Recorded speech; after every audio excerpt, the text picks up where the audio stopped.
Hi everyone, my name is Nidhi Bhatnagar and welcome you all in this channel. तो आज की video में क्या सीखेंगे, देखो आज हम करने वाले हैं क्लास 5 का हिंदी का चैप्टर नंबर 14, पिता का पत्र पुत्र के नाम। तो चलो विदाउट डिले अपनी वीडियो को शुरू करते हैं। All credit goes to writer as well as the publisher. Gandhi ji में भारतीयता रची बसी थी। बेसिकली गांधी जी एक ऐसे व्यक्ति थे जिनके अंदर भारत को लेकर बहुत ही प्यार था, बहुत ही ज़्यादा भारतीयता थी उनके अंदर। ठीक है, अपने पारिवारिक लोगों यानी अपने परिवार के लोगों, मित्रों यानी कि दोस्तों, देशवासियों मतलब देश के लोगों से जो कुछ भी वो करने के लिए कहते थे, पहले स्वयं उस पर अमल करते थे। पहले वो खुद ट्राई करते थे अपने ऊपर वो चीज़। सादा जीवन, उच्च विचार, मतलब लाइफ में सिंप्लिसिटी बहुत ज़्यादा थी उनके, और विचार उनके बहुत ज़्यादा ऊंचे थे। गांधी जी कभी आपने नहीं देखा होगा कि बहुत महंगे सूट बूट पहनते हो या बहुत ही लैविश तरीके से लाइफ लीड कर रहे हो, नहीं, वो बहुत सादा सा जीवन जीते थे। पर विचार उनके ऐसे थे, तो सोचो अगर विचार इतने उच्च नहीं होते तो कभी ऐसा तो नहीं होता कि वो राष्ट्रपिता कहलाते हैं ना। राष्ट्रपिता तो उन्हें कहते ही इसीलिए थे कि लोग उनको अपना आइडल समझते थे, लोग उनकी बहुत इज्जत करते थे, उनके विचार बहुत अच्छे थे, इसीलिए उन्हें इतना सम्मान मिला था। अब सादा जीवन, उच्च विचार में विश्वास रखने वाले गांधी जी अपने पुत्रों से ऐसी ही अपेक्षा रखते थे। उन्हें यही उम्मीद थी कि मेरे पुत्र भी इसी तरीके के होंगे।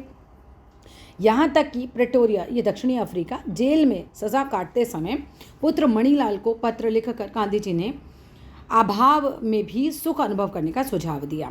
अब देखो, गांधी जी जेल में होंगे, प्रेटोरिया की दक्षिणी अफ्रीका की जेल में उन्होंने कुछ समय काटा था। वहाँ से उन्होंने अपने पुत्र को जो है पत्र लिखा था। पुत्र का नाम था मणिलाल, ठीक है। और उन्होंने कहा, मतलब उन्होंने इस तरीके का मतलब पत्र लिखा था जिसमें जेल में तो हर चीज़ का अभाव ही होगा ना, कमी ही होगी, लेकिन फिर भी उसमें भी उन्होंने सुख की प्राप्ति वाली बातें लिखी होंगी।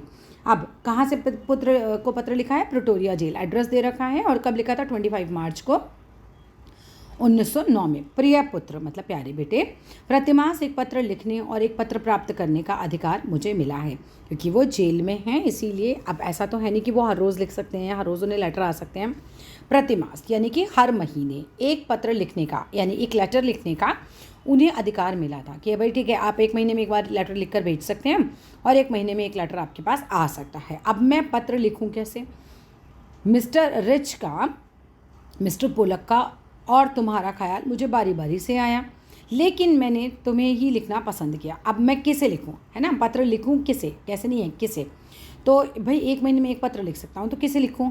अब इन्हें 3 लोगों का ख्याल है, एक तो मिस्टर रीच का, दूसरा मिस्टर पोलक का, और तीसरा अपने पुत्र का।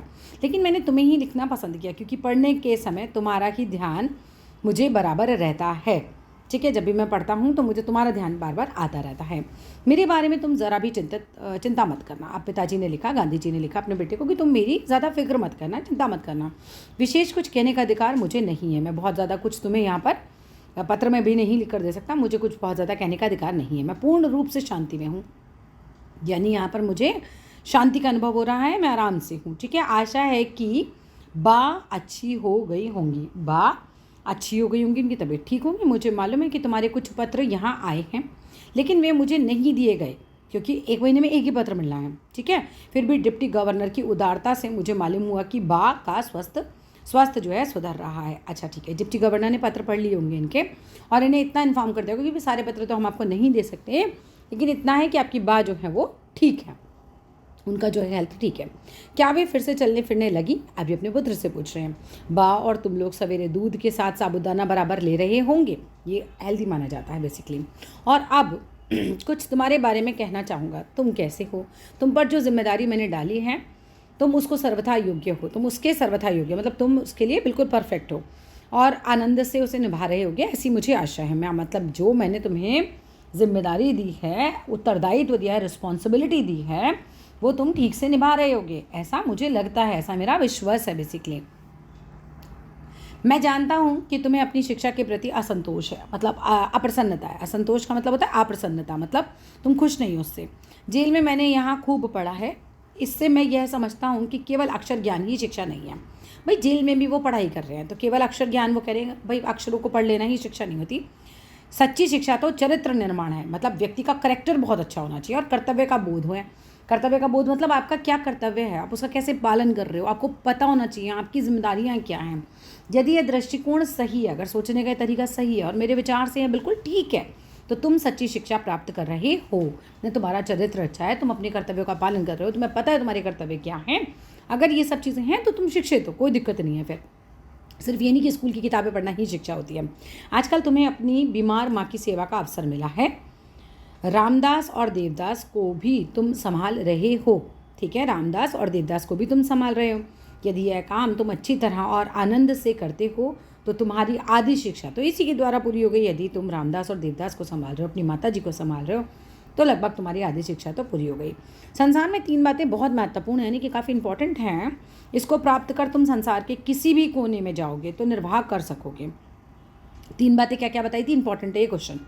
अपनी आत्मा का, अपने आप का और ईश्वर का सच्चा ज्ञान प्राप्त करना। तीनों चीज़ों का, अपनी आत्मा मतलब अपने सोल का, अपने आप का बेसिकली तुम क्या हो, और ईश्वर का सच्चा ज्ञान प्राप्त अगर तुमने कर लिया तो बहुत है। इसका मतलब यह है कि तुम्हें अक्षर ज्ञान नहीं मिलेगा, वह तो मिलेगा ही। इसका मतलब यह नहीं कि तुम्हें अक्षर ज्ञान नहीं मिलेगा, अच्छा ठीक है, वह तो मिलेगा ही, है ना। ये नहीं कि मैं तुम्हारी स्कूल की शिक्षा बंद करने की बात कर रहा हूँ, लेकिन तुम उसकी चिंता करो, मैं ये नहीं चाहता तुम केवल उसी की चिंता करो, ये मैं नहीं चाहता। इसके लिए तुम्हारे पास अभी बहुत समय है। अक्षर ज्ञान तो इसलिए होता है कि जो तुम्हें मिला है तुम उस दूसरों को दे सको। इतना और याद रखना कि अब से हमें गरीबी में रहना है, मतलब पैसे का भी कोई जुगाड़ नहीं है। जितना अधिक मैं विचार करता हूँ उतना ही अधिक मुझे लगता है कि गरीबी में ही सुख है। बहुत ज़्यादा पैसे वाले लोग अक्सर चिंतित देखे गए हैं। अमीरी की तुलना में गरीबी अधिक सुखद है, माने उसमें ज़्यादा सुख है। खेत में घास और गड्ढे खोदने में पूरा समय देना। भविष्य में यानी कि फ्यूचर में हमें अपना जीवन निर्वाह इसी से करना है, मतलब हमारे जीवन में जो भी पैसा आएगा, जो भी खान पान होगा, वो इसी के द्वारा ही होगा। मेरी इच्छा है कि अपने परिवार में तुम एक योग्य किसान बनो। सभी औजारों को साफ और सुव्यवस्थित रखो। औजार क्या होते हैं, टूल्स वगैरह जो होते हैं कार्य करने के लिए जो भी आप प्रयोग करते हो। सुव्यवस्थित का मतलब क्या होता है, अच्छी व्यवस्था में उसे रखना। अक्षर ज्ञान में गणित और संस्कृत पर पूरा ध्यान देना।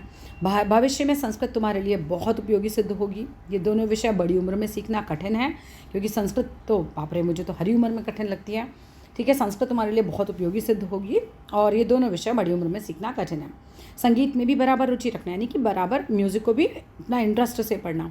हिंदी, गुजराती और अंग्रेज़ी के चुने हुए भजनों और कविताओं का एक संग्रह तैयार करना चाहिए। वर्ष के अंत में तुम्हें अपना एक यह संग्रह बहुत मूल्यवान प्रतीत होगा। तुम्हें लगेगा कि अरे मैंने पूरे साल में कितनी सारी कविताएं लिखी, कितना सारा म्यूज़िक दिया, ठीक है, वो सब तुम्हें बहुत अच्छा लगेगा, तुम्हारे लिए मूल्यवान होगा, बहुत ज़्यादा। मूल्यवान का मतलब क्या होता है, कीमती होगा। काम की अधिकता में मनुष्य को घबराना नहीं चाहिए। अगर काम बहुत ज़्यादा है तो परेशान नहीं होना चाहिए, और ना ही ये सोचना चाहिए कि कैसे होगा और पहले क्या करूं।